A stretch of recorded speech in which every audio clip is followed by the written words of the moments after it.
এদিকে এবার ডক্টর ইউনূস তুলসী গেবার্ড ও ডোনাল্ড ট্রাম্পের বিরোধী বক্তব্য দিয়ে নিজেই ফেঁসে গেলেন। রেগে গিয়ে তারা বাংলাদেশের উপর অ্যাকশন নেয় এবং শেখ হাসিনার কপাল খুলে দেয়। কি হবে এখন বাংলাদেশে? এক মুহূর্তেই ক্ষমতার পালাবদল হয়। পুরনো বাংলাদেশ হচ্ছে অন্ধকার যুগ। ইউনূস সাহেব উনি বলছেন আমি আজকে প্রধান উপদেষ্টা হয়ে গেলাম, তার 5 দিন পরে মামলাটা উগ্র হয়ে গেল। যদি আমি দোষী প্রমাণিত হই তাহলে আমি দোষীর সাজা মেনে নেব। এটা আমি আইনের মাধ্যমে এটাকে সমাধান করব। বাংলাদেশে যেভাবে জঙ্গি কার্যকলাপ বৃদ্ধি পাচ্ছে তা কিন্তু তুলসীর কানে পৌঁছেছে। এবার তুলসী বড় কোনো পদক্ষেপ করতে পারেন যুক্তরাষ্ট্রে ফিরে গিয়ে, এমনটাই মনে করা হচ্ছে। সেনাপ্রধান তিনি নাকি বাংলাদেশের জনগণ এবং সেনাবাহিনীকে সামলাতে একেবারে হিমশিম খাচ্ছেন, এমনটাই কিন্তু বলা হচ্ছে। দেশের সামগ্রিক নিরাপত্তা পরিস্থিতি এবং সেনাবাহিনীর চলমান কার্যক্রম নিয়ে প্রধান উপদেষ্টা ডক্টর মোহাম্মদ ইউনূসের সাথে সাক্ষাৎ করেছেন সেনাপ্রধান জেনারেল ওয়াকারুজ্জামান। বুধবার রাষ্ট্রীয় অতিথি ভবন যমুনায় সাক্ষাৎ করেন তারা।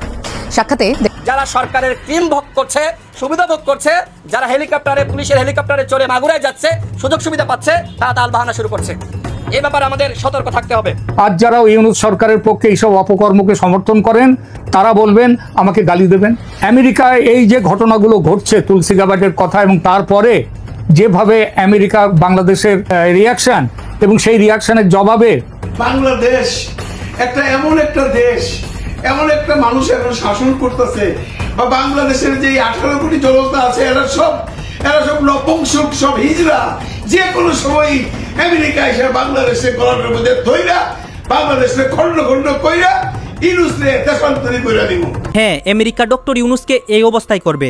দর্শক শ্রোতা, তুলসী গেবার্ড এবং ডোনাল্ড ট্রাম্প বাংলাদেশকে নিয়ে একটা ষড়যন্ত্র করেছিল। শেখ হাসিনাকে দেশে পাঠাতে চেয়েছিল এবং বাংলাদেশকে নিয়ে প্রপাগান্ডা করেছিল। এখন ডক্টর ইউনূস সেইগুলার প্রতিবাদ করেন এবং সেই প্রতিবাদ করতে গিয়েই তিনি কিন্তু ফেঁসে যান। দর্শক শ্রোতা, দেশের অবস্থা তো আপনারা জানেন যে ডক্টর ইউনূসের বিরুদ্ধে সাধারণ মানুষ, রাজনৈতিক দল অনেকেই কেঁপেছে, আবার অনেকে ডক্টর ইউনূসকে ভালোবাসতেছে। আর এখন আমরা কি শুনতে পাচ্ছি? আমেরিকা থেকে চাপ এসেছে এবং ডক্টর ইউনূসের সর্বশেষ অবস্থা কোন জায়গায় গিয়ে দাঁড়ায় সবকিছুই আপনাদের সামনে এক এক করে ধারাবাহিকটি তুলে ধরবো। ভিডিওটা খুবই ইম্পর্টেন্ট, আপনারা সম্পূর্ণ ভিডিও ধারাবাহিকটি দেখবেন এবং ভিডিও শেষে আপনাদের গুরুত্বপূর্ণ মন্তব্যগুলো করবেন। এর মধ্যে কয়েকটা ইম্পর্টেন্ট ক্লিপ দেখাবো, সেই ক্লিপগুলোও কিন্তু আপনারা মিস করবেন না। বাংলাদেশ এমন একটা দেশ, এমন একটা মানুষ এখন শাসন করতেছে, বা বাংলাদেশের যে 18 কোটি জনতা আছে এরা সব নপুংসক, সব হিজড়া। যে কোনো সময় আমেরিকা এসে বাংলাদেশে গলার মধ্যে ধইরা বাংলাদেশে খন্ড খন্ড কইরা ইউনূসকে দেশান্তরী কইরা দিব। আরে আপনাদের জন্য আমি বলতেছি, পিছনে ফিরে যান। আজ থেকে 8-10 বছর আগে আওয়ামী লীগ কোন সুরে কথা বলতো আমেরিকার সাথে মনে আছে আপনাদের? পাত্তাই দিত না। কি করতে পারছিল শেখ হাসিনা? কিচ্ছু করতে পারে নাই। শেষ পর্যন্ত করছে এই 18 কোটি জনতার ছাত্র জনতারা। ভুলে যান কেন ইতিহাস আপনারা? অনেকেই বলেন ডিপ স্টেট আমেরিকা করাইছে, ঘন্টা করাইছে। আমেরিকা করাইলে ভূত আগেই করাইতে পারত। আমেরিকা পারত না বা আমেরিকা করতো না। আমরা নিজেরা এই দেশকে 24 তারিখে অন্য একটা রূপে রূপান্তরিত করছে। বাংলাদেশের জনগণ, বাংলাদেশের ছাত্র, বাংলাদেশের জনতা। হুদাই ডিপ স্টেটের কথা বললেন না। তুলসী গেবার্ড কি বলছে? তুলসী গেবার্ড বলছে যে এই যে আমাদের এই এলাকাটা আছে, সিরিয়া, ইসরায়েল, ভারত, পাকিস্তান, বাংলাদেশ, এইসব জায়গায় ইসলামী সন্ত্রাসবাদের জন্য তারা উদ্বিগ্ন। এখন বাংলাদেশের নামটা যেহেতু বলছে সেহেতু আমরা প্রতিবাদ করব, এবং আমাদের সরকার প্রতিবাদ করেছে, তীব্র ভাষায় প্রতিবাদ করেছে। এবং কেন প্রতিবাদ করলো এটা নিয়েও কেউ ভিডিও বানাইতেছে, কামরা বোধহয় ভালো করলো না, তারে ভালোভাবে বললেই পারতো। ওনার প্রতিবাদের মধ্যে ঝগড়াটে সুর আছে। ভাইরে, ওনারা কিছু মা দিব। বাংলাদেশ সরকার কি লেখছে যে আপনারা যে কথাগুলো বলতেছেন সর্বৈব মিথ্যা, এবং বাংলাদেশে বর্তমানে কোন হিন্দুদের উপর কোন অত্যাচার হচ্ছে না। কথাটা কি মিথ্যা নাকি? নেশন থেকে আইসা বাংলাদেশে আইসা বাংলাদেশ দখল করবে, এই ব্যাটা যে নিউজটা করলো ওইখানে সে কোথাও দেখাইতে পারলো না এই ধরনের কোন একটা ইঙ্গিত তুলসী গেবার্ড দিছে কিনা। তুলসী গেবার্ড পরিষ্কার ভাষায় বলছে আমরা সন্ত্রাসবাদের বিরুদ্ধে উদ্বিগ্ন, বাংলাদেশে যে হিন্দুদের অত্যাচার হয়েছে সেটা নিয়ে উদ্বিগ্ন। সেটা হয়েছিল তো হিন্দুদের টুকটাক হয়েছিল এবং এটা কারা করছিল, কেন করছিল, এটা বইলা লাভ নেই। এখন কি আছে? নাই। এখন বাংলাদেশ ঠান্ডা। আর যারা ভাবতেছেন যে তুলসী গ্যাবার্ডের এই জবাব দেওয়ার পরে ইউনূস সরকারকে এখান থেকে হটিয়ে দেওয়া হবে, বা যারা ভাবতেছেন ইউনূস সরকার চলে যাবে, তাদের জন্য একটা বার্তা দিয়ে যাই। ইউনূস সরকার যখন পায়জামা পরে না, তখন জায়গা রেখে পরে। বেশি কিছু বোঝাইলাম না, তারা এত বোঝাই মনে করেন না। দুনিয়া তো খায়। যে মানুষ একটা ইউনিভার্সিটিতে যে লেকচার দিলে 150 থেকে 200,000 ডলার পায়, এই লোক এখানে পয়সার জন্য আসে নাই। যে লোকরা দেখলে দুনিয়ার মানুষ সম্মান করে, সেই লোকরা আইসা কেউ বা কার আইসা ঘাত ধরে পাই করে দিব, আর আপনারা হাতে তালি দিবেন। Not so easy man. কথাবার্তা যখন বলেন, এমন করে কথা বলেন যাতে জনগণ বুঝতে পারে। মিস ইন্টারপ্রিটেশন কেন করতে যান? এই মিস ইন্টারপ্রিটেশন কইরা পাবলিকের মধ্যে একটা কি বলবো ভ্রান্ত ধারণা সরকার প্রসঙ্গে, আমাদের শক্তি প্রসঙ্গে, আমাদের স্বাধীনতা প্রসঙ্গে একটা ভ্রান্ত ধারণা আপনারা দিয়ে যান। অন্তর্বর্তীকালীন সরকার গঠন হয়েছে ঠিকই, কিন্তু তা নিয়ন্ত্রণ করার সাহস দেখাতে পারেননি ওয়াকারুজ্জামান। সেনাবাহিনীর হাতে ম্যাজিস্ট্রেসি ক্ষমতা দেওয়া হলেও আদতে দেখা গেল বাংলাদেশে শান্তি শৃঙ্খলা নষ্ট হয়ে গিয়েছে। দেশ একটা অরাজক অবস্থায় পৌঁছে গিয়েছে। প্রকাশ্য রাস্তায় মব জাস্টিসের নামে হত্যা, ছিনতাই, গণধোলায়, নারী এবং শিশু নির্যাতন বাড়তে থাকলো। গোটা বিশ্বেই বাংলাদেশের নাম বদনাম হতে শুরু করলো। বাংলাদেশে ইসলামিক কট্টরপন্থীদের বারবারন্ত শুরু হলো। সেনাপ্রধান জেনারেল ওয়াকারুজ্জামান সেনা সদর দপ্তরেই বসে বসে সব দেখলেন। ওই যে তিনি একজন ভীত প্রকৃতির মানুষ। তিনি ভেবেছিলেন মোহাম্মদ ইউনূস এসে 2-3 মাসের মধ্যেই নির্বাচন করিয়ে একটা রাজনৈতিক দলের হাতে ক্ষমতা ছেড়ে দিয়ে যাবেন, কিন্তু আদতে তা হয়নি। আর সেনাপ্রধানও তা আজ করতে পারেননি। তবে তিনি বাংলাদেশি উপদেষ্টা এবং ছাত্র নেতাদের এই ভারত বিদ্বেষ মেনে নিতে পারেননি, কারণ তিনি অনেকটাই ভারতপন্থী। ফলে তিনি নিজের বিরুদ্ধেই যখন একটা ষড়যন্ত্রের আঁচ পেলেন, তখন তার টনক নড়ল। 7 মাস পর ইউনূস বাহিনীর উদ্দেশ্যে তিনি প্রকাশ্য এক অনুষ্ঠানে বলে দিলেন, এনাফ এনাফ, এবার সাবধান হয়ে যান। বিশাল মিছিলকে তিনি ডান্ডা মেরে ঠান্ডা করালেন। তার ফোঁস করে ওঠার পর বাংলাদেশের সেনাবাহিনী কিছুটা অ্যাকশন মোডে এসেছে। দেশের বিভিন্ন এলাকায় সেনাবাহিনী ধরপাকড় শুরু করেছে।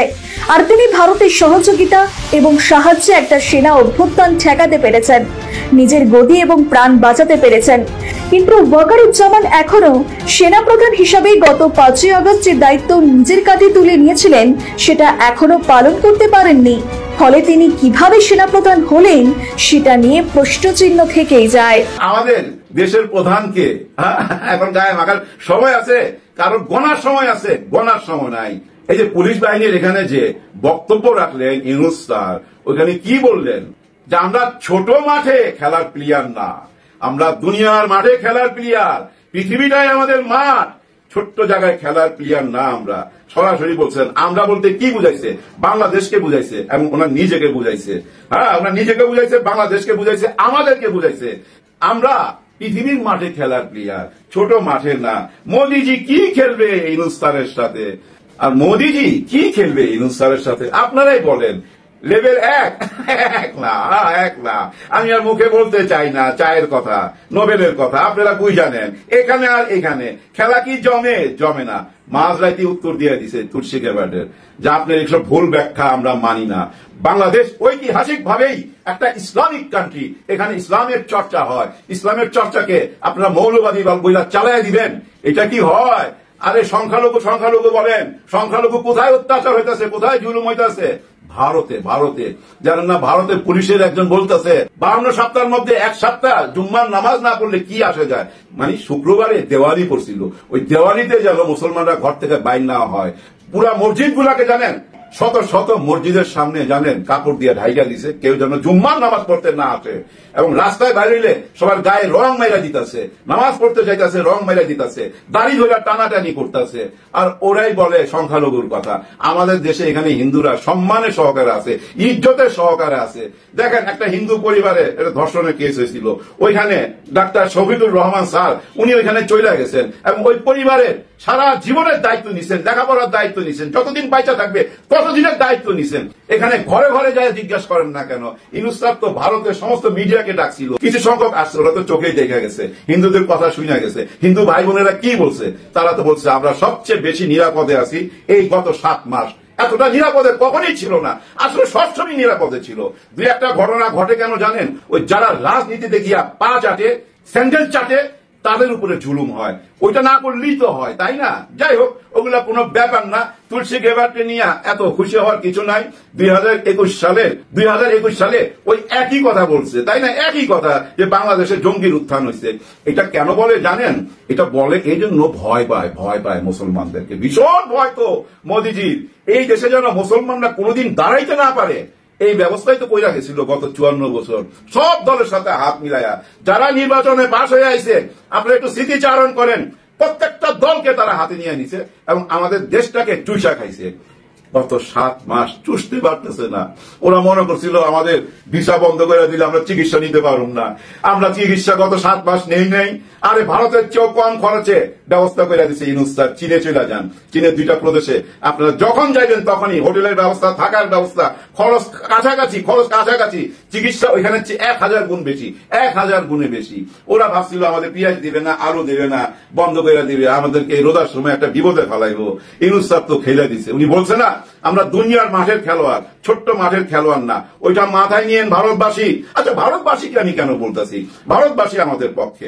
ওই মোদি গ্রুপ, মোদি মিডিয়া আর মোদিজি, আরে মোদিজি করছে একটা ফান্দে, বিপদে।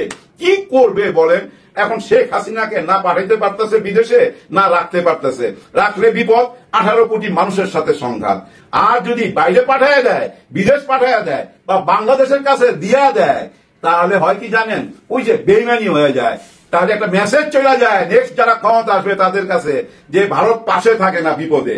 ভারত যে বিপদের পাশে থাকে, যার জন্য সমস্ত সুযোগ সুবিধা দিয়া শেখ হাসিনাকে রাইখা দিছে। এবং ওই যে অডিও কলে কথা বলতে দেয়, ভিডিও কলে দিবে না, ভিডিও কলে কথা বলতে দিবে না, অডিওতে দিবে। আর অডিওতে ওই যে গান শুনতেছে, কবিতা শুনতেছে, টিকটকে গান ভাইরাল করতে বলতেছে। ভাবা যায়? ভাবতে পারেন আপনারা? এগুলো মাথায় নিতে পারেন যে একজন প্রধানমন্ত্রী শেখ মুজিবুরের কন্যা, উনি বলতেছে যেগুলা টিকটকে ভাইরাল কইরা দাও। এরপরও আপনারা বলবেন উনি সুস্থ আছেন মানসিক ভাবে?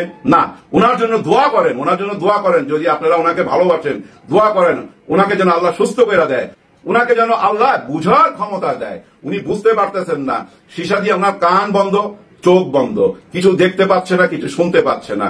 আমাদের চোখ কান খোলা আছে, আমরা যেন একটু বুঝার ক্ষমতা রাখি। ইউনূস স্যার নির্বাচন দিয়ে দিছে, ডিসেম্বরের 3য় সপ্তাহ থেকেই নির্বাচন এই দেশে। আমার মনে হয় অনেক মান অভিমানে উনি এই সিদ্ধান্তে চলে আসছে। উনি বলছিল যে আরো 6টা মাস যদি আপনারা আমাকে সময় দেন, মানে আগামী জুনে যদি নির্বাচন নেন, আমি বড় প্যাকেজের সংস্কার করতে চাই, এটাই চাইছিলেন।